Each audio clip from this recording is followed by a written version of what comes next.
Hi everybody, and welcome to a lecture on the cardiovascular system. So this, I believe, is going to be lecture 2 in anatomy 2. So this is on the heart. Now we have a lot to talk about. The beginnings, if you will, of this lecture are very straightforward, and the story is there to tell. But as we progress towards the end, there are just some concepts that I feel like you need to be familiar with if you're taking this class and you're learning about the heart. So I kind of stick those in there, like just random facts that you should be aware of, but all the same, they are there. So with that in mind, let's begin our process of getting through all this stuff and begin with the cardiovascular system itself. Now, first things first, the heart. All right, so your heart is a simple device, okay? At the end of the day, the heart's just a pump. It's just a pump. All it does is move blood from one place to the next, and it's not that complicated in the grand scheme. In fact, given certain circumstances, we have the ability to build a pump that is electronically powered and will serve the purpose that your heart serves. And again, this is under the right circumstances. If I were you, I would invite you to go and take a look at this YouTube video. It's a pretty interesting video about a ventricular assist device for a person that's having heart issues. This is a full-on replacement heart. I forget the name of the company that manufactures them. But they're not meant for long-term use. Like, you can't have this for 20 years.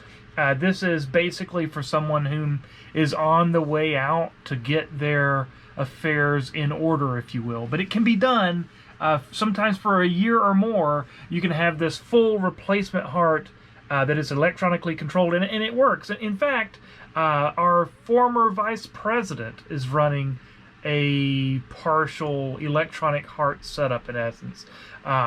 There have been movies made on the subject. It's a simple tool. It just has to pump blood from one place to the next. And that's, in essence, what the heart's for. So our cardiovascular system, moving on and having a little bit more of a full conversation.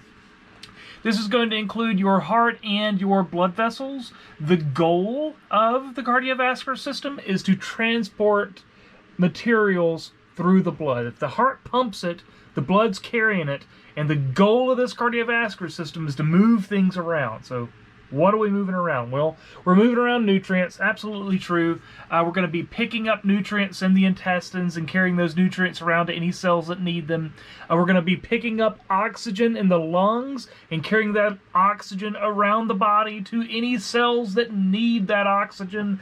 And when those cells are conducting aerobic cellular respiration, they're going to be releasing carbon dioxide that the blood then carries out to the lungs to be released.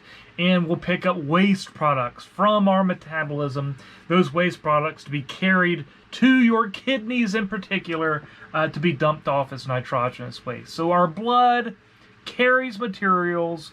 It is refreshed in the lungs and the kidneys and the liver, the intestines. It is going to be moving around the body, transporting materials as pumped by the heart. Now, just kind of for fun here, your blood's always in vessels.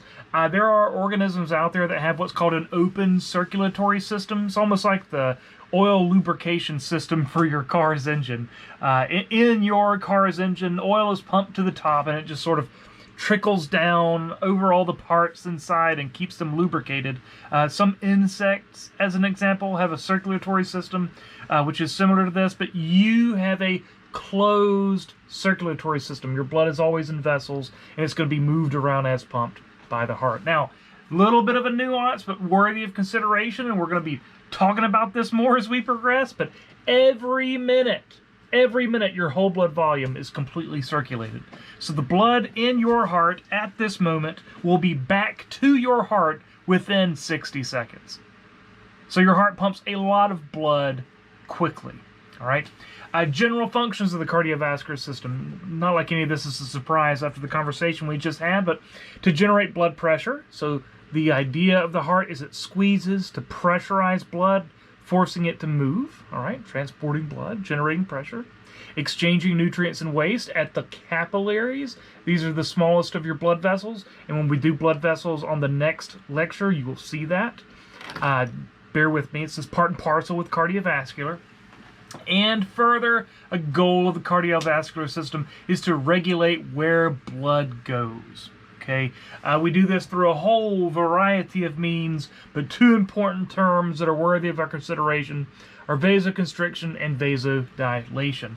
Constriction meaning to get smaller, to get your blood vessels smaller means to limit their flow, and vasodilation, which means to make the blood vessels larger, and that would be to increase their flow. Moving on. So, position and pericardium. So your heart is located in your mediastinum. This is sort of behind and in the middle of the lungs. And what will happen is your right lung is pushed up a little bit, which kind of shoves everything this way because your liver is here. And your liver is this big, solid structure. So everything's kind of pushed over this way. So your heart is kind of pushed to the side, like there's this very clear indentation where the heart is in the left lung. You can see this here. So this is sort of the location of the heart. If you kind of take your hand and put it on your chest, roughly to the middle, slightly to your left, that is going to be where your heart is found. In fact, if you really dig your fingers in, sort of above your 3 ribs or so, 4 ribs on the left-hand side, you can almost feel the end of the heart thumping against the body wall. It's a neat process. All right, now, your heart is surrounded by a serous membrane, referred to as the pericardium. Okay, your heart is surrounded by a double-layered sac. It's part of the serous membranes. It's a serosa, referred to as the pericardium. This is the parietal pericardium and the visceral pericardium. 2 layers. The parietal pericardium is sort of attached to the body wall. Imagine if you were doing a heart transplant and you crack open the chest and you pull the heart out that's there, and that leaves behind a cavity. That cavity would be lined with the parietal pericardium. The heart in your hand would have a thin covering on it called the visceral pericardium. So the visceral pericardium is on the heart like skin on a grape. Okay, it is attached.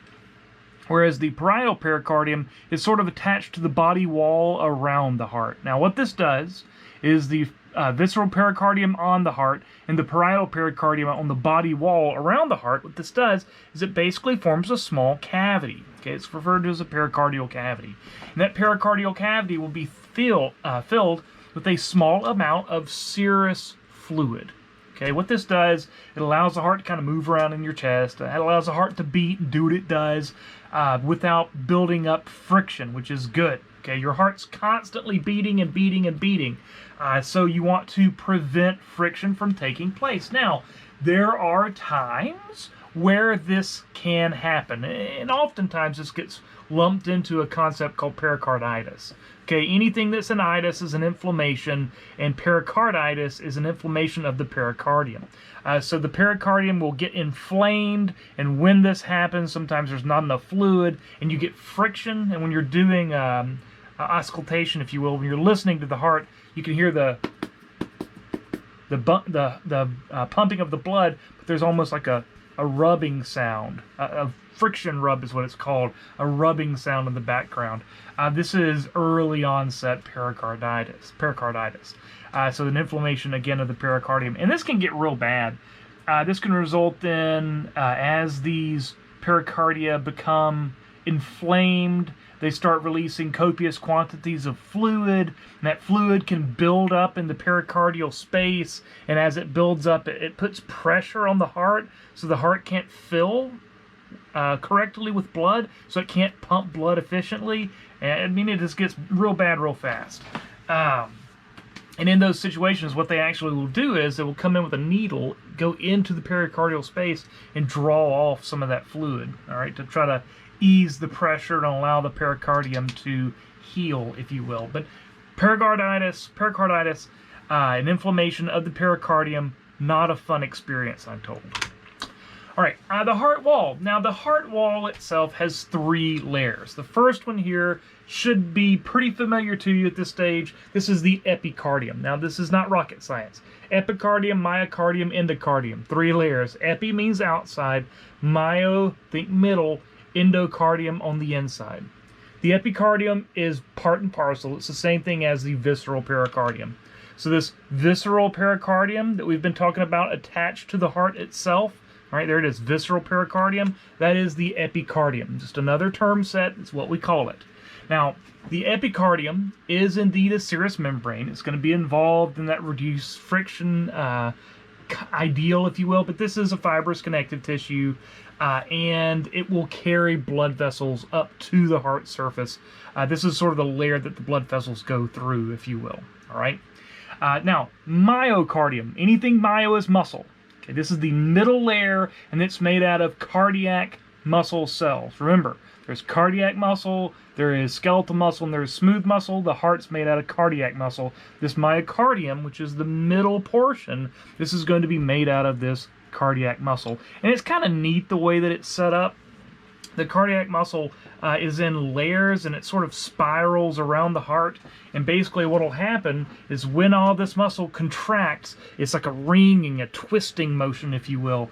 I would invite you to pause this video, jump onto YouTube, and watch some beating heart videos and where the heart really twists as it's beating. It's pretty fascinating stuff.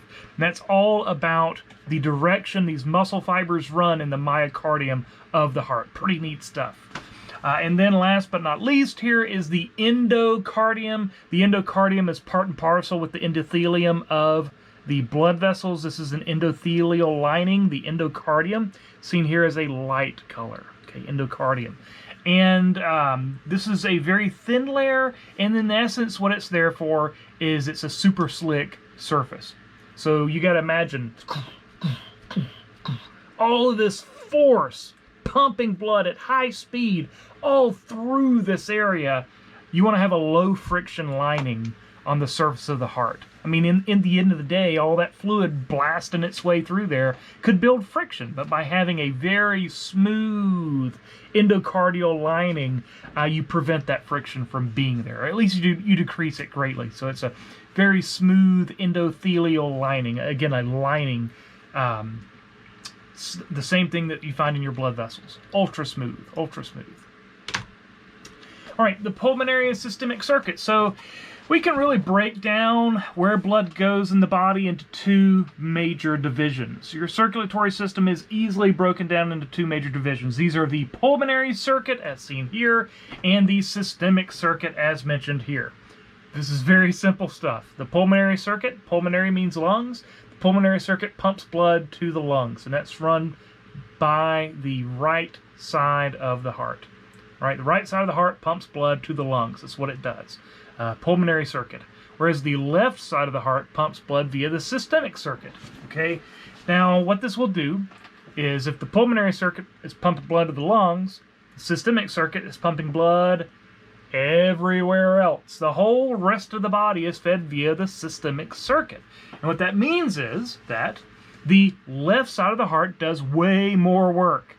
Way vastly more exercise than does the right side of the heart. So, if the left side of the heart's pumping blood all over the body, head to toe, all right, whereas the pulmonary circuit's just, running out to the lungs and back, the systemic circuit, this left side of the heart, is going to be a much stronger, much higher pressure system, okay? Again, one of these things is not like the other. The left side of the heart is vastly larger, stronger, higher pressure than is the right side of the heart. You're going to be seeing that here in just a second.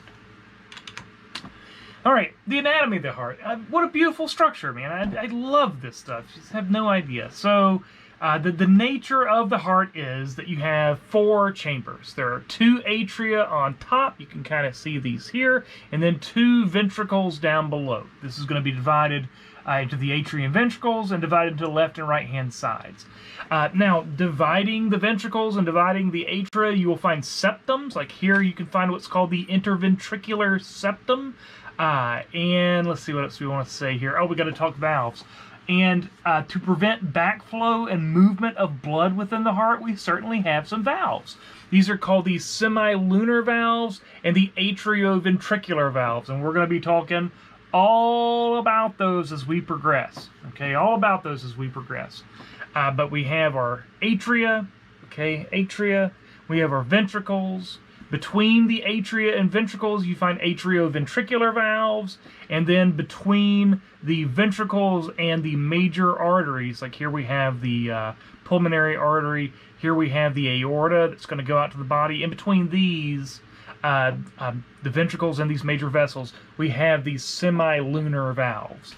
And these valves are what provide the sound that we hear when the heart beats. So if you kind of close your eyes and you can hear it, or if you take your head and put it against somebody's chest, or you have a stethoscope and you can give a listen, that bump, bump, bump, bump, bump, bump, bump, bump sound, what is oftentimes called in an anatomical circles a lub and dub sound, or lub and dup sound. Bear with me, you hear it all. These are the results of the valves. Okay, that's the results of the valves. What you have to think of is these valves, as they are closing, as they are moving, it's a percussive sound. So the valves are going to snap back together, and as they snap together, they provide a sound. The original heavier, harder hitting lub sound is from the big honking atrioventricular valves. These are huge and strong. When they move, you can hear it, and that is that initial bump sound. So it's a bump, bump. The second, calmer, more subdued sound is from the semilunar valve snapping shut. Okay, so we've got these atrioventricular valves and we got these semilunar valves, and don't stress out, we're going to be talking all about them as we progress. Now, a few more things I want to talk about on this image set before we move any further, and that is the coronary arteries. Okay, we got our coronary arteries, coronary veins, all that fun stuff, all of these blood vessels that cover the exterior surface of the heart. If you've heard of somebody having like a heart attack or a blockage, we're talking about these vessels for reasons we'll be talking about pretty soon. Okay, so just bear with me, we got a lot to do. All right, interesting heart structures. These are all important, but I want you to kind of understand what you're looking at. Okay, you're going to hear about these at some stage in your future, and I want you to have a grasp of what is happening.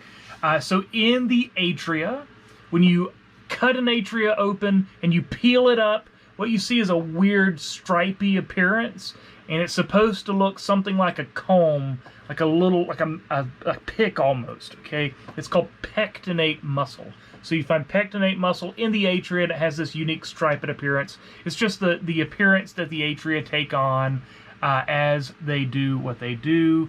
Also, another important term set is the auricles. Auricles are bits of the atria that kind of form these blind-ended sacs. So you can see the atrium here above a ventricle, and the atria kind of sticks out and lays on top of the ventricle a little bit. That is referred to as an auricle. It's just, again, part and parcel with the atrium. Down in the ventricles have this crazy appearance. You can see this here, all of these weird lines in there, right? Was there another picture? All these weird lines down inside of the ventricles. These weird lines are called the trabeculae carneae. Okay, literally means the meaty columns. They look like columns of meat. Trabeculae carneae. Down inside the ventricles. Also down in the ventricles you find what are called papillary muscles attached to structures called the chordae tendineae. And the papillary muscles and the chordae tendineae connect to the major valves. Okay, the atrioventricular valves are connected to these papillary muscles and the chordae tendineae. And basically what will happen is, as the ventricle begins to beat, okay, as the ventricle begins to contract to eject blood out of the heart, you want to close off the opening to the atrium. So if this ventricle is going to contract and eject blood from the heart, you want to close off the atrium so blood goes the way it's supposed to go, so it doesn't just slosh right back up into the atrium. How do we prevent blood from going to the ventricle to the atrium? Well, we close this valve. And what will happen is, as the ventricle goes to contract, the valve will close, just as part and parcel with the way that it functions. But to prevent it from blowing out, so to keep the valve from blowing inwards with the pressure of the ventricular contraction, these papillary muscles contract ever so slightly, and as they contract, the chordae tendineae get tight and prevent the valve's backflow. All right, so the papillary muscles, the chordae tendineae, and these valves, they all work together so that when the ventricle contracts, it keeps blood from flowing back up into the atria. In fact, when this goes wrong, and we'll be talking about this later, as I know, prepare yourselves, but when this goes wrong, you can get a situation where the valves don't work quite right and blood does slosh back up into the atria when the ventricle contracts. And that makes the heart not terribly efficient, and you can hear it on a stethoscope. What you hear is, instead of bump, bump, bump, bump, bump, bump, bump, bump, you get bump, bump, swish, bump, bump, swish, bump, bump, swish. That's blood flowing back up in some cases. That is part of what we would call a heart murmur. Okay, heart murmur. You've probably heard of this. All right, a lot of times you see this in little kids or elderly folks. And it can be an issue. It decreases the efficiency of the heart. All right, yeah, that'll do. That'll do. All right, let's talk about how blood flows through the heart. Okay, so how does blood flow through the heart? And this is a simple concept. Again, it's a closed circulatory system. The way this works is quite a simple thing. It's just a bunch of simple things, so it can get complicated. But I guarantee you're going to see this again. This is going to be on your test. You're going to have to lay out the way that blood flows through the heart. So become friends with this, folks. I'm telling you now, you need to be friends with it. And the way I always start is coming into the heart from the body. That would be coming in from the superior vena cava and the inferior vena cava. These are the two largest veins in the body, and they're going to drain the upper torso and the lower body respectively. Okay, so we got this upper torso portion here. All the blood that's deoxygenated are going to come back in via the superior vena cava, and then all the blood draining from the limbs and the lower side of the body, they're going to come in via the inferior vena cava. And again, this is low oxygen blood coming into the right atrium. All right, right atrium full of blood contracts, sends blood down to the right ventricle. Right ventricle contracts, sends blood up through that semilunar valve up into the pulmonary arteries. Okay, this is a weird one. Arteries take blood away from the heart. Veins take blood back to the heart. So this is leaving the heart, going out to the lungs. Those are pulmonary arteries. Okay, listed as such here. Going out via the pulmonary arteries. They're going to pick up oxygen. This blood picks up oxygen in the lungs. And then it's going to come back to the left atrium.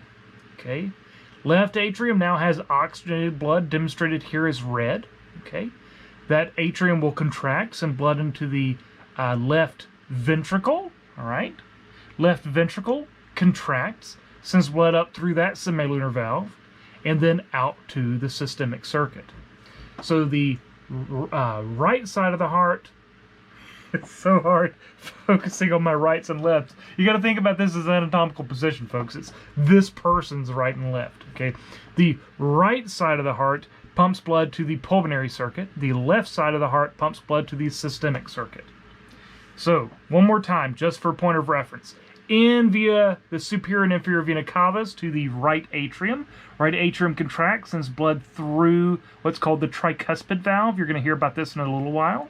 That blood goes down into the right ventricle, which contracts, sends blood out to the pulmonary arteries to pick up blood in the lungs, comes back via the pulmonary veins, oxygenated into the left atrium, which contracts, sends blood to the left ventricle through that bicuspid valve in this case, or mitral valve. Again, you'll be hearing about this at mere moments.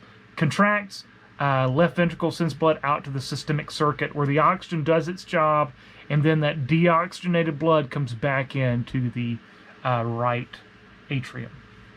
Right side, left side. Left side, big, thick, and strong. Right side, small and thin by comparison. And that's how this works. That is how blood flows through the heart. You can guarantee you're going to be filling out like a paragraph on your test where I've got blocks omitted, and you got to tell me what goes in the block. You have to say, oh, it's an aorta, okay? Oh, that's a pulmonary vein. You know, that's a whatever valve it's going to be for whatever location it is. So that's how this works. All right. Speaking of the valves, all right, let's go through and talk about these valves, of which there are 4. 2 atrioventricular valves, 2 semilunar valves. And I'll go ahead and tell you, the atrioventricular valves get all the love, okay, because they're way bigger, way stronger. If they're attached to the papillary muscle and the chordae tendineae, the atrioventricular valves get all the love, okay? It's just reality. So the right atrioventricular valve is called the tricuspid. 1, 2, 3 cusps, tricuspid. Again, that would be right there. Boom. 1, 2, 3. We'd be right in there. That's where the tricuspid valve would be. The left atrioventricular valve is called the bicuspid valve. 1, 2. 2 cusps. Also called a mitral valve, and it's kind of a weird concept, but the thought process behind this is that it looks like a bishop's mitre. Okay, so this is a bishop, this is a mitre, it's a hat. You can see the 2 little parts sticking off of there. The thought is that the bicuspid valve looks like a bishop's mitre, so it oftentimes gets called a mitral valve. Okay, depends on who you're talking to. I always say bicuspid and tricuspid because I think it makes more sense. Now, how can you remember which one's a tricuspid and which one's a bicuspid? From my perspective, it's very simple. The tricuspid valve has more parts. There's more to go wrong, so you put it on the weak side. The bicuspid valve has only 2 moving parts, so it's stronger, so it's on the strong side. Bicuspid valve on the left, tricuspid valve on the right. All right? Right side, tricuspid. Left side, bicuspid. That's how this works. And again, these atrioventricular valves are indeed connected to papillary muscle, which kind of gives a little bit of a flexion to prevent the valves from backing up, from blowing backwards. The chordae tendineae connect to these valves to prevent them from blowing in. So you can imagine the valve will open, and then when the ventricle begins to contract, the valve will close. But if the ventricular pressure is really high, you would think that there would be a propensity for these valves to blow back open the opposite direction. The chordae tendineae attaching to this prevent that backflow. Okay, they prevent that backflow. Semilunar valves, they're supposed to look like half moons. I've never seen it, really. Like, you got to really use your imagination to see half moons in these, but they're semilunar valves all the same. They're supposed to look like little pieces of half moons, and they go into the great arteries, is the way that your book would describe it. That would be into the pulmonary trunks and the aorta. The aorta being the big honkin' major artery of the body. So, for instance, like we're going up into the neck here. This is up to carotids, is what these things are here.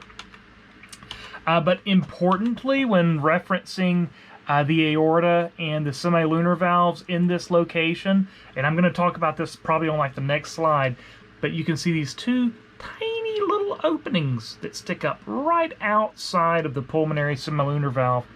No, wrong. The aortic semilunar valve there. The aortic semilunar valve, right on top of it, these 2 tiny little openings. And what will happen is, this is where blood travels out to these coronary arteries that we spoke of previously. These here, okay? So you got to imagine there's a little opening in the aorta there, a little opening in the aorta on the other side, and blood is going to be pumped out to feed the heart muscle through these tiny little openings. And again, I think it's on the next slide. We'll see. All right. Yeah, that'll do. And again, a heart murmur, the nature of a heart murmur is you can have a malfunction of one or more of these valves, and blood can flow in weird ways that it's not supposed to between the flexion events of the heart, and that would result in a swishing sound that you could hear with a stethoscope. That is referred to as a heart murmur. All right, not all ventricles are created equal. That is absolutely a fact. As we talked about previously, the left ventricle, the left side of the heart, pumps blood to the systemic circuit, whereas the right ventricle, or the right side of the heart, pumps blood out to the pulmonary circuit. And as a result of this, the left side of the heart gets way more pressure. Like the aorta, coming up off the aorta, that's where the peak pressure of the blood is in the body. Because that left ventricle, man, let me tell you, if it's pumping blood to the whole body, it's huge. The muscle is so thick. The way that most folks will describe this is like you get this big fist of a left ventricle, and then the right ventricle just kind of sits on the side of it. Just a little thin cup that just sort of sits on the side. That's the right ventricle, and you can kind of see what I'm getting at here. So the left ventricle is incredibly strong, pumping blood out to the systemic circuit, whereas the pulmonary circuit is kind of small and low pressure, and it's fed by this much thinner right ventricle. All right, right ventricle. And just to make a point, you can really see this when you're talking about blood vessels. The arteries of the body tend to be really thick and muscular, whereas the veins are kind of open and thin by comparison. And that's because this big honking left ventricle is going to be really cranking blood through, and the arteries are going to take all kind of pressure. So they have to be really strong to handle the pressure from that left ventricle. All right, coronary circulation. Let's talk about it. Sip of water here, folks. Coronary circulation. So about 5% of the blood pumped by the heart is going to be pumped to the heart itself via this coronary circulation process. When the heart pumps blood and all that pressure goes from that left ventricle up into the aorta, the first openings off the aorta are coming straight down to these coronary arteries. About 5% of your cardiac output is going to flow through these coronary arteries. You know, it was hard for me to wrap my brain around coming up, but the heart has all this blood, right? All this blood in the ventricle. That blood can't feed the muscle that's pumping it. The exchange boundaries, they're not set up to allow it. So how does the heart get blood? Well, it's blood coming up out of the aorta, coming down through these coronary arteries, going into these fine capillary beds that you can see here. So this is a heart that's had an elastomeric dye injected into it, and then all of the actual heart was digested away, leaving behind nothing but the plastic. So you can see these coronary arteries, you can see the arteries and arterioles, and then the fuzz is capillary beds, these little bitty microscopic capillaries. Capillaries, mind you, so small that your red blood cells have to line up. They have to get in line to pass through them, okay? So the heart is a muscle, and just like any muscle in the body, it has to have ample blood flow in order to function. How does it get this blood flow? It's coming straight off of the aorta. The first openings from the aorta are going into the heart, bringing blood into this coronary circulation pattern to feed the heart muscle itself, okay? Bringing in nutrients, bringing in oxygen. That is how this works.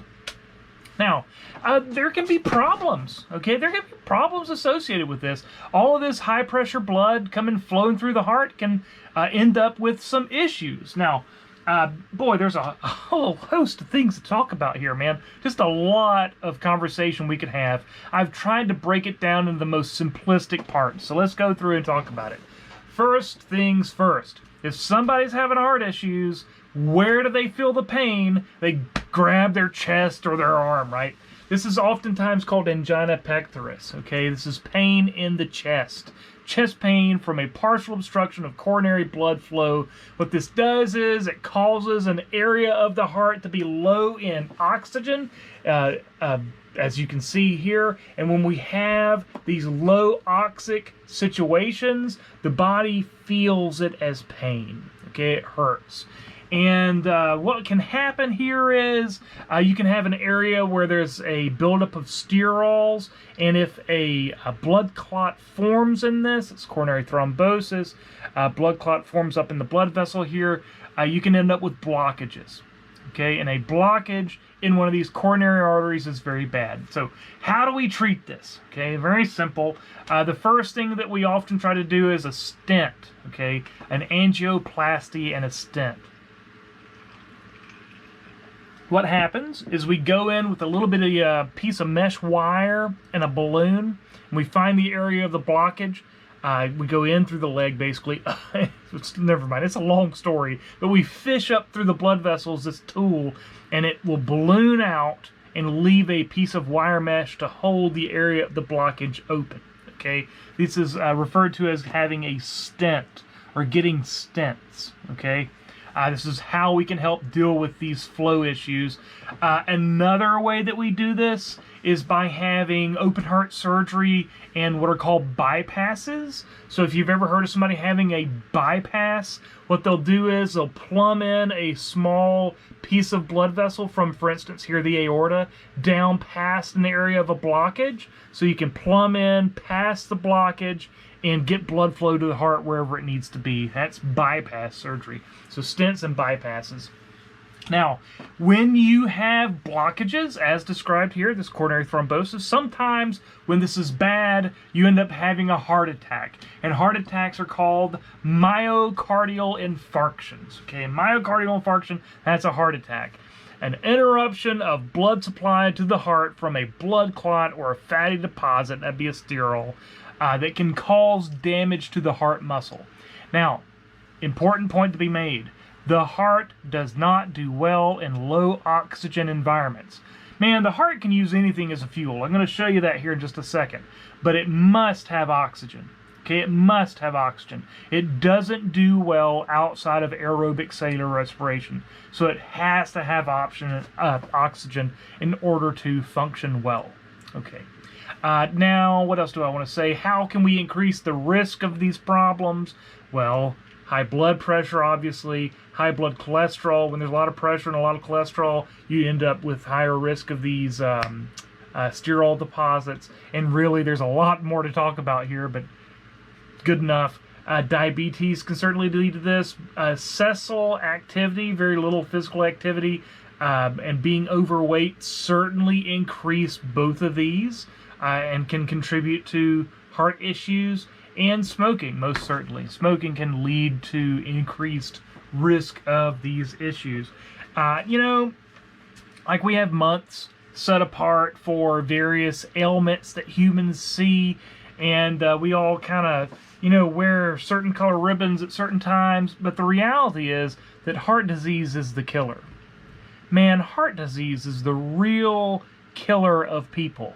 Cancer gets a lot of airtime on the news, but the reality is heart disease is the killer in the United States. 1 in 3 deaths in the U.S. pertain to some variant of heart disease. Okay, so this is a big deal. Big deal.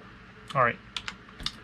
Let's see, structure of cardiac muscle. Yeah, okay. So cardiocytes are heart muscle cells. Again, this is cardiac muscle, and cardiac muscle cells are unique. They're kind of neat in their appearance. If you look at them, they are striated. They have a striped appearance, and so does skeletal muscle. But whereas skeletal muscle cells are massive and they're multinucleate, cardiac muscle cells are smaller, shorter, and uninucleated. Still striated, but much smaller. And what's kind of fascinating is they're highly branched. Okay, these cardiac muscle cells will branch, and basically one cell will connect to 3 or 4 other cells via these unique junctions that are called intercalated discs. You can see some of these little dark lines here. These are intercalated. I have also heard intercalated, but I've always said intercalated. These are intercalated discs. So this is not one big long cell. This is several cells, all interconnected via intercalated discs. And what's important about this is that intercalated discs provide 3 unique features not seen in skeletal muscle cells. Okay, so we got these cardiocytes. They're uninucleated, they're striated, they're smaller, but they're strong. Smaller but strong. Okay, and they have these unique features. Now, what are these unique features? 1, they have what are called interdigitating folds. 2, mechanical junctions. And 3, electrical junctions. Now, what the heck does all this mean? Interdigitating folds. Can you see the kind of lumpy nature of this junction that is an intercalated disc here? All right. Interdigitating, like your fingers, they kind of interlock with one another. All right. They come in and they interlock. What this does is having this interlocking allows these junctions between cells to be very strong. And you want that because these cells are going to be constantly pulling against one another as the heart beats for the rest of your life. Okay, so you got to have these interdigitating folds to help hold things together at the intercalated discs. To further strengthen the intercalated discs, we have mechanical junctions based off of desmosomes. Desmosomes are these little fibrous connections here. Desmosomes, using intermediate filaments, will link one cell to the next cell, to the next cell, to the next cell, to the next cell, with massive quantities of fibers, making these junctions between cells incredibly strong. Desmosomes give tissues strength as a whole, as opposed to individual cells. Okay? And then last but not least, and probably the most important concept of this conversation, are these electrical junctions based off of gap junctions. Your heart muscles, all right, your heart muscle cells, your cardiac muscle cells, your cardiocytes, their intercalated discs are darkly staining because they are packed with gap junctions, folks. They are packed with gap junctions. Gap junctions allow the free flow of ions from one cell to the next. So if this cell depolarizes, this cell depolarizes, and then that cell depolarizes. It makes the whole tissue link together on a chemical basis. So if one of them fires off, the rest of them fired off.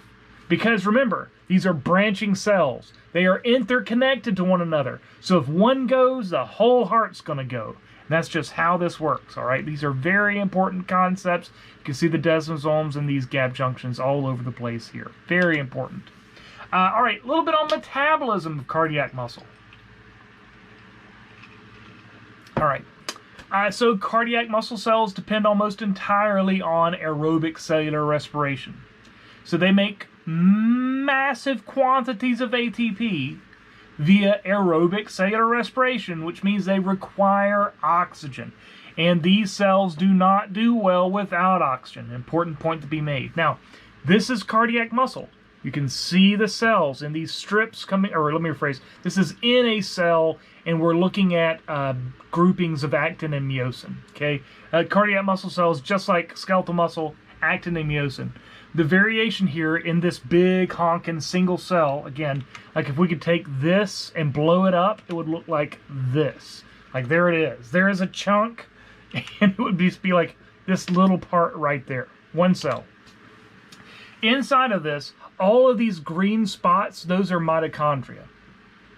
Cardiac muscle cells are just packed, man. They are packed with mitochondria, filling up 25% of the cell volume. Compare that to skeletal muscle, right? Skeletal muscle, very strong, really nice, 2% fill of mitochondria. Very few mitochondria compared to cardiac muscle cells. And again, what do mitochondria do? Well, they take oxygen and they take nutrient sources, specifically glucose, typically, and they make ATP. So if I've got a cardiac muscle cell and it's just packed with mitochondria like this, it's going to have really fabulous fatigue resistance. All right? As long as you've got oxygen going to the heart, your heart is going to have enough ATP to keep beating. That's just sort of how this works, man. You're not going to fatigue heart muscle like you can fatigue skeletal muscle. Like if I handed you a 30-pound barbell and said start doing curls, your arm would give up real fast, all right?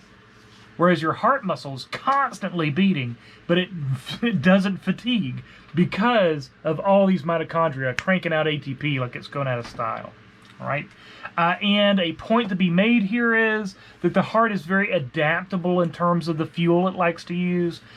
So the reality is that you can bring in just about any of the high energy molecules that our bodies utilize, and the heart's going to be able to use it to make ATP. Okay, real good at swapping around fuel sources, but it must be aerobic respiration. It must have oxygen in order to function.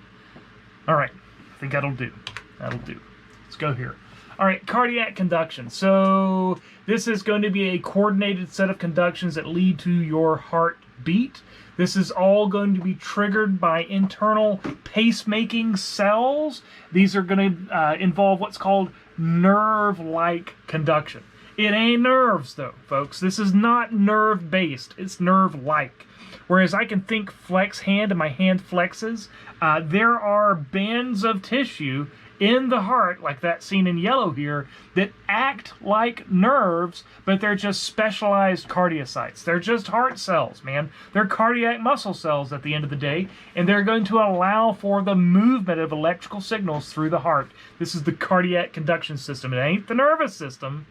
These are gap junctions between cells, allowing for the movement of ions over longer distances throughout the heart, allowing the heart, in essence, to be an independent unit. Now, your brain certainly influences your heart rate, but without your brain telling the heart what to do, the heart will still beat. It has built-in pacemaking cells,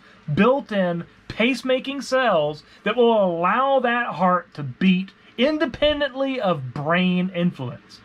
All right, this is very important to the nature of how the cardiovascular system works. The heart works independent of influence from the brain, although the brain can influence it. All right, parts and pieces that are worthy of our consideration. Here is what's called the SA node. That means sinoatrial node. Below this is the AV node. It's called the atrioventricular node. All right. That moves down what we're going to call the AV bundle, or the bundle branches. The reality is that this is called the bundle of His, and these are the bundle branches. But for our purposes, let's just call this the atrioventricular bundle and the bundle branches. Okay, part and parcel, same concept. And what will happen is these will run out to what are called the Purkinje fibers, one of my favorite terms in science, the Purkinje fibers. And again, this is nerve-like transmission. These are not nerves. They're just cells that are based off of gap junctions that will allow, via their intercalated discs where these gap junctions are found, will allow for the movement of particles from one place to the next. These are not nerves. This is the cardiac conduction system. How does it work? Well, here we go. The SA node basically has the ability to send out a electrical signal. Okay, the SA node will send out an electrical signal that will be picked up eventually by the AV node, and the AV node will slowly release a signal that travels down these bundle branches into the Purkinje fibers, which eventually will hit the ventricles and lead to ventricular depolarization. Okay, SA node fires off, contacts the AV node, atria contract. Okay, the atria contract. Down the AV, or from the AV node down the bundle branches to the Purkinje fibers, leading to the ventricles contracting. All right, so it's going to go like this. SA node depolarizes, causes atrial contraction. AV node will eventually pick up this gap junction signal, fire down this bundle, down the bundle branches, out to the Purkinje fibers, and then the ventricles contract. There is a delay, folks. There is a delay built into this system. Here in these bundle branches, okay, do I have this written down someplace? Let's see, papillary muscles and insulin, no, not really. All right, the nature of it is as follows. In here, these cells are kind of small, and they don't have as many gap junctions. They're not built to go as quickly.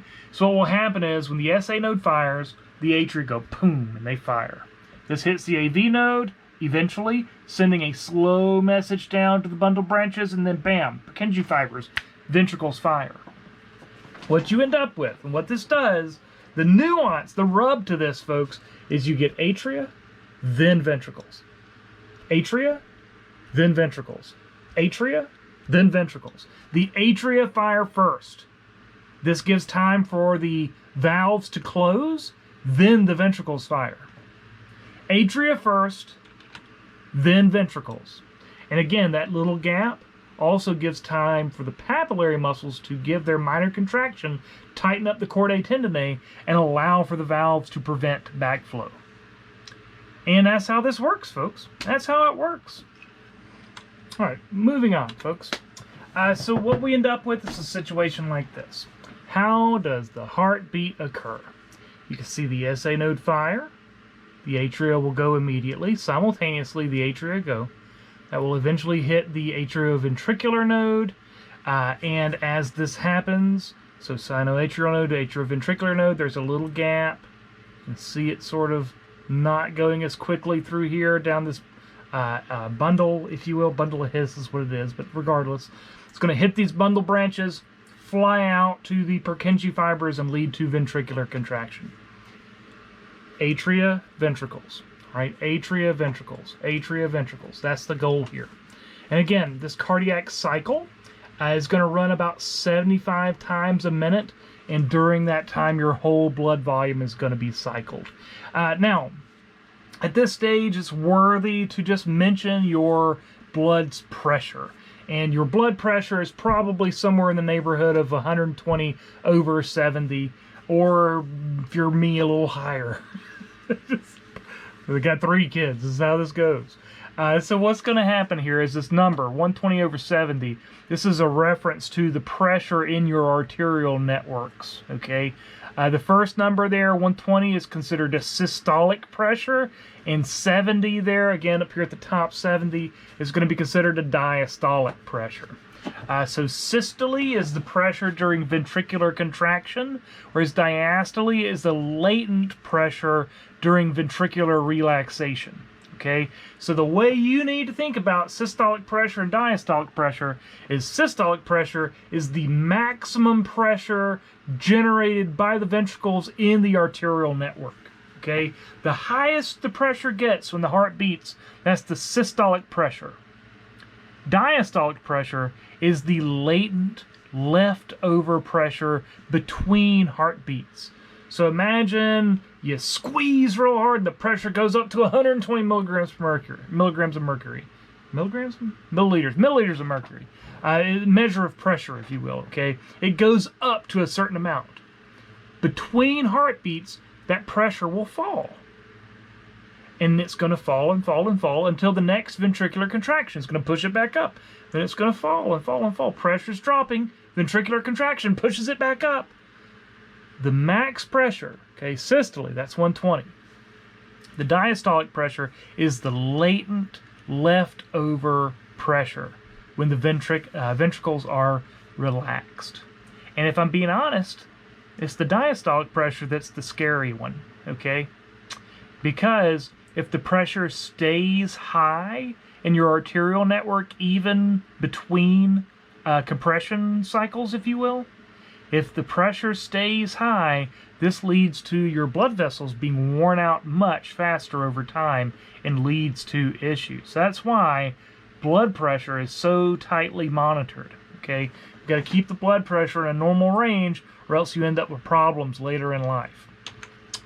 All right, now, we can measure these contractile events of the heart. We do it by looking at the electronic changes, the electrical augmentations that take place in the heart as the heart beats. And this process of recording these electrical variations is called an ECG or an EKG, ECG, an electrocardiogram, all right? And what they look like is this right here. Bump, spike, bump. Bump, spike, bump. If you've ever watched TV and there's been a person in the hospital, you can hear the beep, beep, beep, beep of their ECG, of their heart monitor. And what we're seeing there is basically the electrical shifts that are taking place in the heart as the heart beats. Now, you need to know what's happening when. If I ask you, what's the P wave, you better be able to tell me what's happening during the P wave. If I ask you what's happening in the QRS complex, you better darn well be able to tell me what's happening in the QRS complex. I hope that makes sense. All right, so let's run through and talk about it. The P wave will bump here is atrial depolarization. As the atria depolarize, the SA node is causing this. That little bump, that electrical shift from the atrial depolarization, that's the P wave. Little bump in electricity. What's next after the atria contract? Well, it's a little latent period as everything's kind of getting set up. AV nodes firing off, if you will. We're going to land in the QRS spike. Boom! That's ventricular contraction, folks. The ventricles contract. The electrical changes that take place are seen as a major spike in the ECG. That's the QRS complex. That's ventricular contraction. Well, specifically when the ventricles are depolarizing, okay? We're going to lead to that contraction taking place. This is going to be followed by a brief latent period, if you will, a low mark here, when we are completing that contractile phase. And then when this big depolarization effect is repolarizing, you can see another little bump, okay? When we are repolarizing those ventricles. So, P, atrial depolarization. QRS complex, depolarizing the ventricles. T wave, repolarizing the ventricles back to a resting state, ready to do it all over again. That's a normal ECG. In fact, we can see it quite clearly. P, QRS complex T, PQRST. You can see a good old-fashioned sinus rhythm.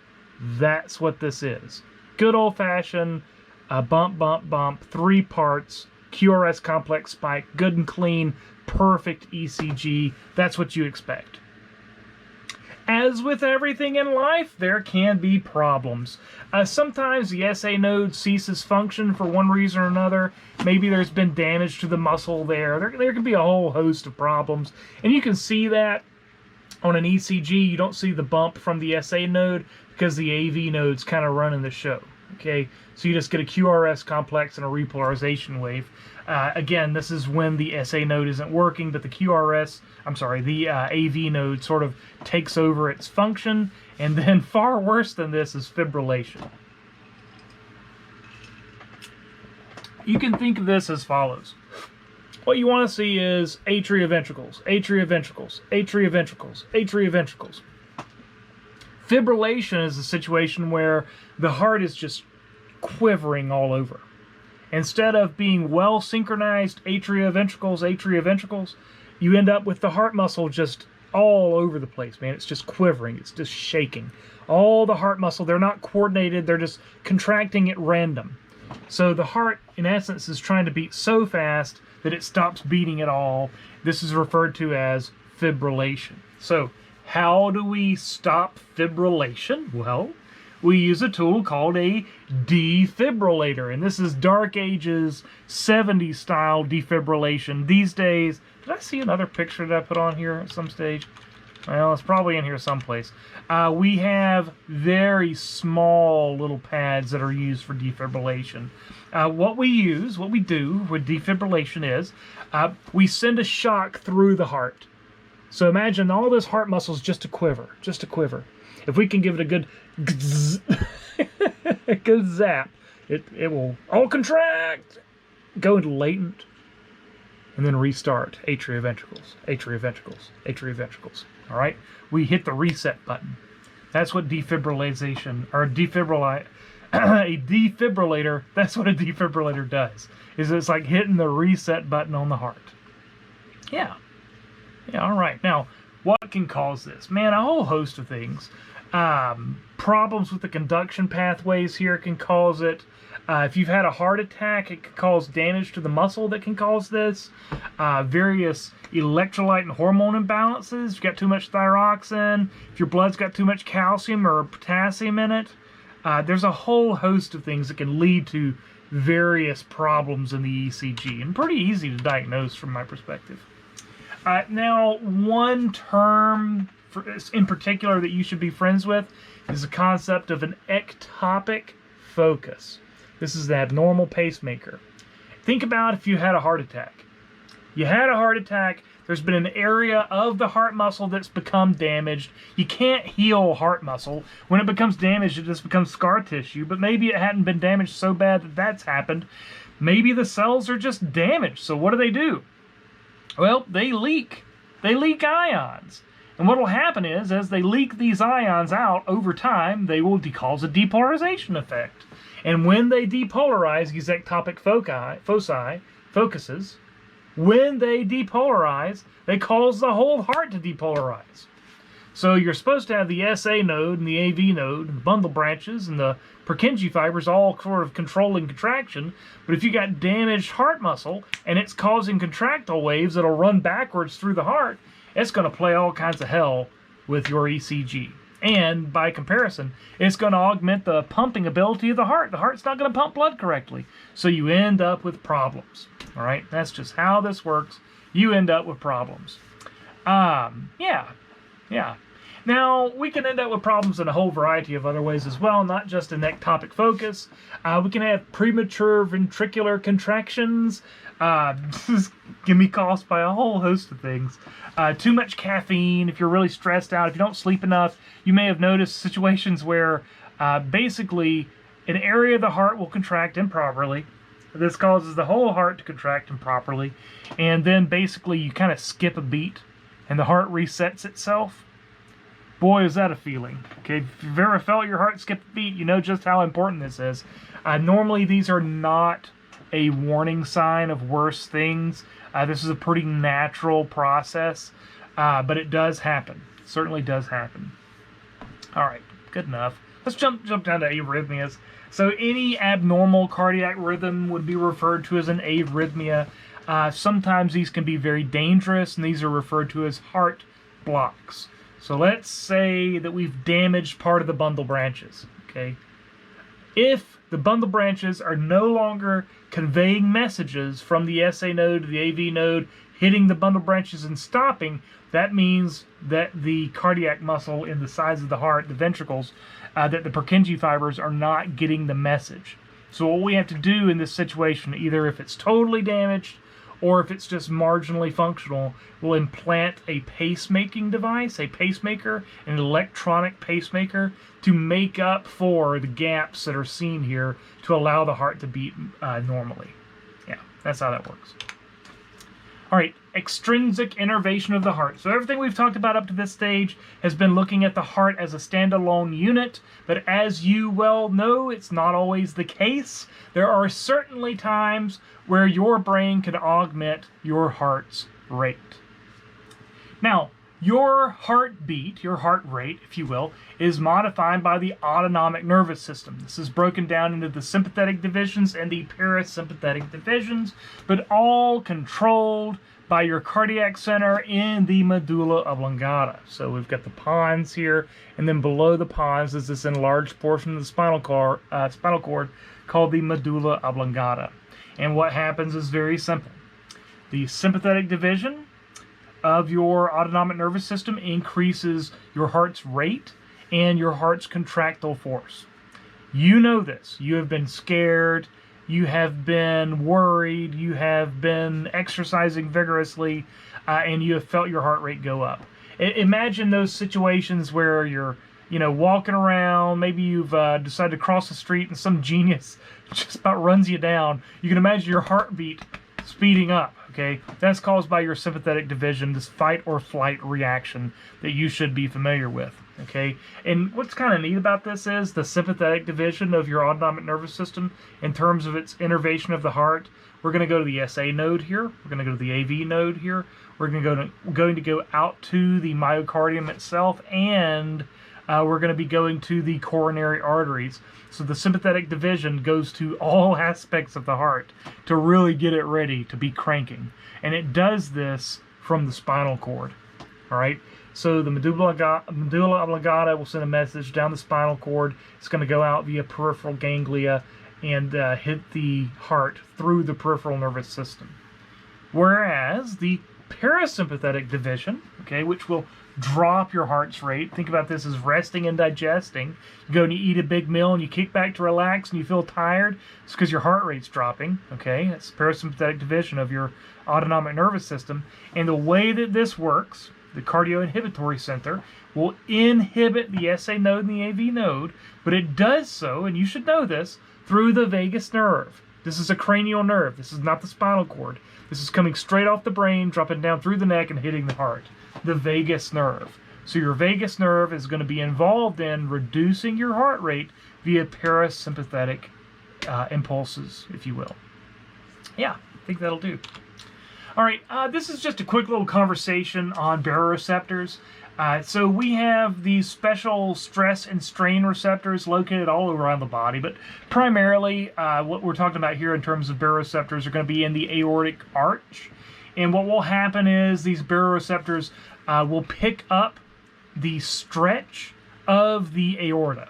Okay, if the aorta is stretching too much, perhaps your blood pressure is too high, what will happen is you will decrease sympathetic outflow, slow the heart's impulse rate, drop the strength of contraction, and that's going to bring your blood pressure back to a normal range. Alternatively, if your blood pressure drops down too low, you pick this up via baroreceptors, you will increase your heart rate, you will increase contractility as a result of sympathetic outflow, and that's going to increase your blood pressure. Okay, so your blood pressure is controlled by the sympathetic and the parasympathetic divisions, but the reality is that the sympathetic division really gets the heart going and does the big work, if you will, in terms of speeding up and increasing contractility, whereas the parasympathetic division just sort of calms the heart and keeps it at a low resting pace. So as you're sitting here listening to this video, your parasympathetic division is sort of restraining, putting the reins on your sympathetic division. Whereas if you jump out and go running out of here in some sort of sporting event, that's going to release the sympathetic division to really get the heart cranking. Okay, increasing contractile strength, increasing heart rate, increasing cardiac output. All right, remember action potentials. Indeed.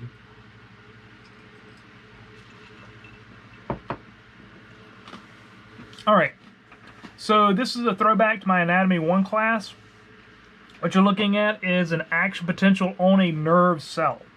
What we will have is a depolarization wave. So you come up, you hit a threshold, depolarization wave, repolarization wave, brief refractory period, and back to a resting state. This would be like working on a skeletal muscle, for example. The depolarization wave is driven by sodium channels. The repolarization wave is driven by potassium channels. This is sort of how this works. You know, your muscles do the exact same thing. They depolarize and repolarize based off of sodium and potassium channels. And your heart's not a whole lot different. Okay, so let's talk a little bit about pacemaker physiology and then move on from there. Okay, each depolarization of the sinoatrial node sets off a heartbeat.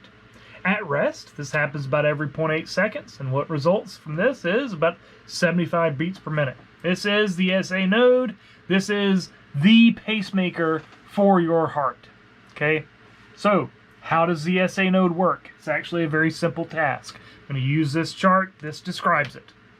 What will happen is after the heart beats, everything goes back to a resting state, and the SA node is leaky. The SA node starts to leak out a little bit of sodium. And as that sodium leaks out, we're going to go from a resting membrane potential down in here around -60 and start trailing up. The more sodium you lose, the more positive you get. Okay, sodium's going to be moving through, coming in, if you will. Sodium's coming in, and as it gets to this threshold, about -40, it triggers a bunch of calcium and sodium channels all to crack open at the same time, and you get this huge spike of membrane potential. This is the SA node signaling for contraction.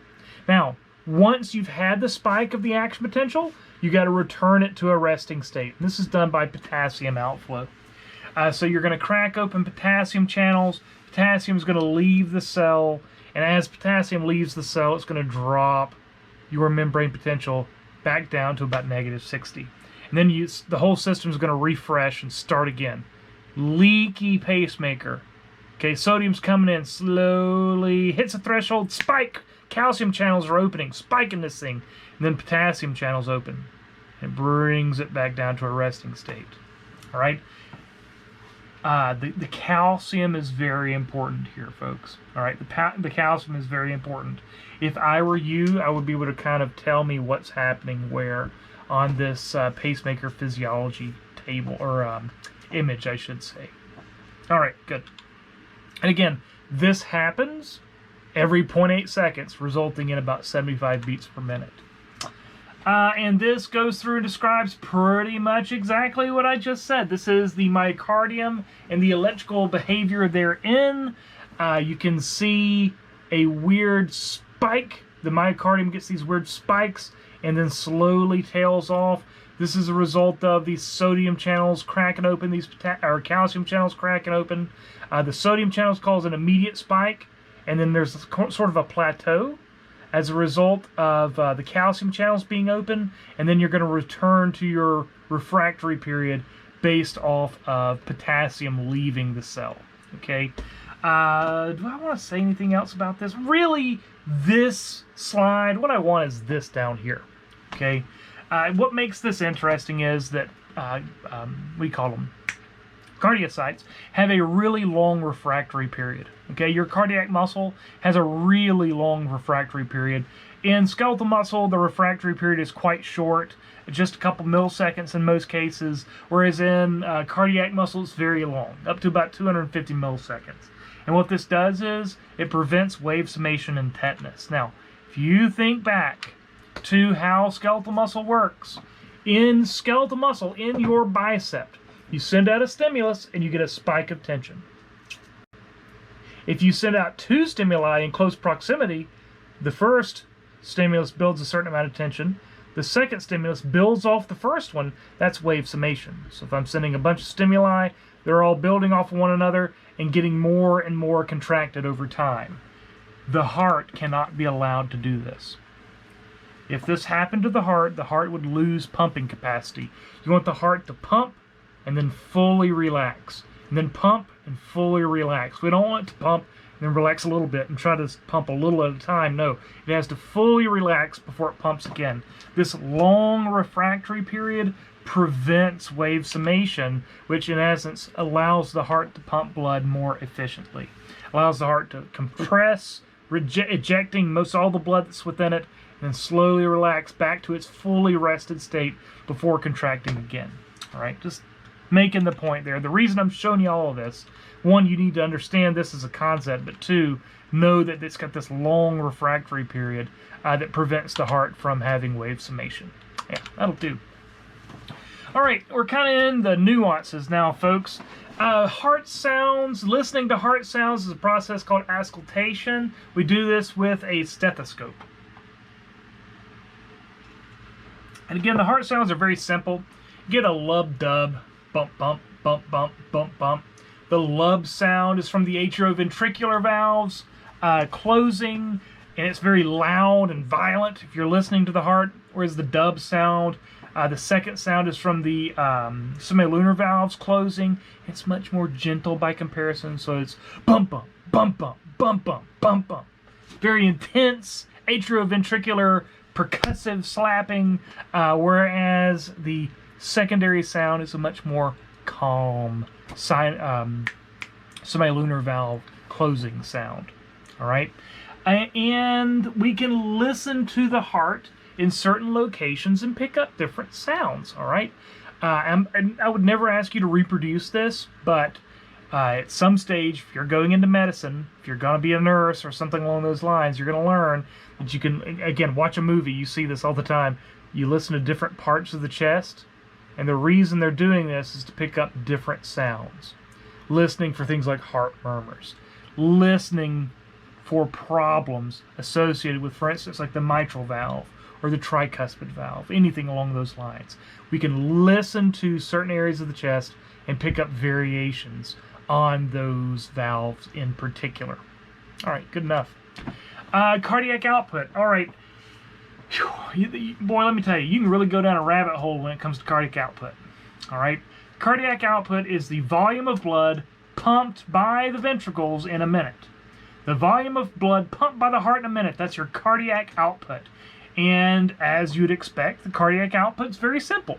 It is based off of your heart rate, the number of times your heart beats in that minute, and what's called your stroke volume. Stroke volume is the amount of blood pumped by the heart per contraction. So every time your heart, your ventricles go, how much blood do they pump? That's your stroke volume. Now, at rest, your heart beats about 75 times a minute. Your stroke volume should be around 70 milliliters per beat. That results in about 5.25 liters per minute of of cardiac output, which, again, if you do your math, that's about the amount of blood you got in your body. So your blood is going to be completely cycled every minute. Now, your cardiac output can change. It can change. It can change if your heart rate rises or drops. It can change if your stroke volume rises or drops. Both of these have equal influence. And what you'll find is it can change a great deal. A maximal cardiac output by somebody that's like a hardcore athlete can be many times that of a resting non-athletic person. All right? So instead of being around 5.25 liters per minute, it can be up around 35 liters per minute in a person who is, for instance, like a marathon runner or something along those lines. I mean, you can really crank the blood out if you have to. So remember, cardiac output is heart rate times stroke volume. Heart rate, the number of beats in a minute. Stroke volume, the amount of blood pumped per beat. And man, all sorts of things can influence this. I mean, all sorts. Your heart rate is based off of your age. Your heart rate is based off of your gender. How much exercise do you do? Are you exercising right now or not exercising right now? These things can influence your heart rate. Body temperature. When you get really hot, your heart rate increases to try to get blood to your skin surface to help you radiate that heat out of your system. Medications, like there are plenty of medications out there that can raise or lower heart rate depending upon what is necessary. And here, like I didn't know where to throw this, folks, so I'm just going to throw it in here. Here are two terms that you better know. These terms are tachycardia and bradycardia. Tachycardia is when the heart's beating too fast. More than 100 beats per minute, man, you can lead to fibrillation. The heart will just quiver instead of beating. It can't beat that fast for prolonged periods of time. That's tachycardia. Bradycardia is an abnormally slow heart rate. When the heart starts beating real slow, you can end up with not enough blood being circulated, and that can certainly be a problem. Now, that would be in a person that's not an athlete. Hardcore endurance athletes, their heart becomes very efficient as it pumps. Okay, its efficiency goes way on up, so your heart rate can actually drop significantly because every beat of the heart pumps more blood than normal. Okay, that's an endurance exercise concept. So if you're doing a lot of aerobics, again, a long distance runner, your heart rate can actually drop pretty significantly. All right, now then, okay, so let's just go back and make sure we're sure. Heart rate can be influenced by a whole variety of things, whereas stroke volume can get real tricky real fast. Okay, and let's just see where this takes us and see what I want to ask you about it. All right, so 3 main factors increase your stroke volume. That would be contractility, preload, and afterload.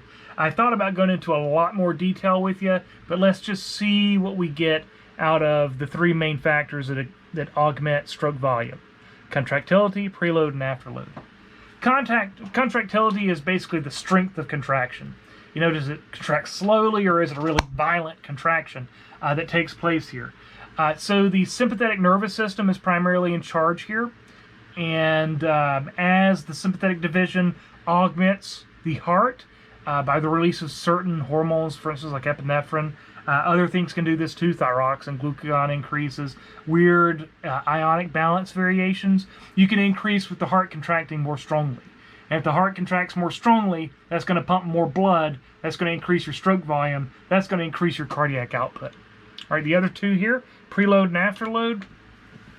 Preload is the degree of stretch in the cardiac muscles before they contract. Basically, if you really fill the ventricle up, okay, you really fill that ventricle, it stretches the heart muscle a little bit. Then when it contracts, it really contracts strongly, okay? If you stretch it just a little bit, if you think back to tension length curves, basically what you're doing is you're getting maximal overlap of actin and myosin when you stretch that heart muscle just a little bit. You get max cross bridges, and that results in a really strong, violent compression compared to lower load in those ventricles. All right, so preload certainly has an influence here. All right, And there are other little nuances to this. If you're very sessile and your heart rate's very low, what will happen is the long time between heartbeats results in a bunch of blood getting into the heart, so that when it contracts, it's the same concept, preload, a lot of preload, it'll push more blood faster. But there is a negative to that side of things we'll get at here in a second. And then last but not least is afterload. Again, yet another way of increasing stroke volume, or augmenting stroke volume would be a better way to state this. So afterload is basically the pressure in the arterial network that the heart has to overcome. If you've got really high blood pressure and your second number at diastolic pressure is high, that means that when the heart begins to contract again, it's got to force blood into that high pressure situation, and that's going to decrease your stroke volume. If you've got lower blood pressure, then there's less pressure for the heart to overcome when it beats, and that will increase your stroke volume. So afterload is basically the pressure left over after a contraction is going to be the pressure that has to be overcome by the next contraction, and if it's high or low, it'll vary your stroke volume. Now, I'm not going to ask you a whole variety of questions on this. I simply want you to have a mild grasp of how we can augment stroke volume, how we can augment heart rate, and that deals with your total cardiac output. All right, good. And we are near the end here, folks. So these are just a variety of factors that are involved in determining your cardiac output. Feel free to give this a read. My main focus is on the sympathetic division versus the parasympathetic division. Again, the sympathetic division being used to rouse the body for action. This is going to increase your heart rate, going to increase your contractility, make the heart output go up. Whereas the parasympathetic nervous system opposes this. It releases acetylcholine, which hyperpolarizes your pacemaking cells and basically slows your heart rate down a little bit. The main goal of the parasympathetic division of your motor nervous system is via vagal tone to keep the heart at a low resting value in terms of heart rate. Okay, this is prolonging your health, if you will. I think two more, yeah. All right, chemical regulation of the heart, man, none of this should be a surprise at this stage. You got a variety of hormones that can play with your heart's rate. Again, epinephrine speeding it up, thyroxine speeding it up, certain hormones like acetylcholine slowing it down. You can have all sorts of problems with ionic imbalances. I would never ask you, what one of these is, but you can certainly have too much or not enough potassium, too much or not enough calcium, and that can play all kinds of hell with your heart's rate and rhythm, okay? So we have to keep our blood's ionic balance very closely regulated, or we can end up with major problems, including problems with the heart. And then last but not least, I feel like you have to talk about congestive heart failure, being that this is a major problem in these United States. This is a progressive condition. It takes place over time, and it's going to result in your cardiac output being really low, so that your circulation can't get oxygen and nutrients to your tissues as quickly as is needed. What this is caused by is weakening of the myocardium. This seems like preload. What you're going to do is you're going to pack your chambers, your ventricles. They get packed with blood, but instead of that resulting in a stronger compression, they weaken. Okay, you fill them so much with blood that as they contract slowly, and they get stretched out over time, and this results in very little cross bridge activity, and the heart gets weaker and weaker and weaker. So it fills and fills with more and more blood over time. You can imagine these ventricles getting stretched out, if you will, and this results in less cross bridge capacity, the ability for actin to bind to myosin, so the heart just can't beat. Okay, it's so stretched out that you can't get cross-bridge activity, and it just can't beat efficiently. So you end up not being able to move blood around the body, and you end up with general weakness and a whole variety of other problems. And folks, I think that's that. So let's stop it right there. And that's a nice little lecture on the heart. All right. And keep your eyes open. I'll be working on a quiz on this. and you will see the next chapter soon. All right, thanks, guys.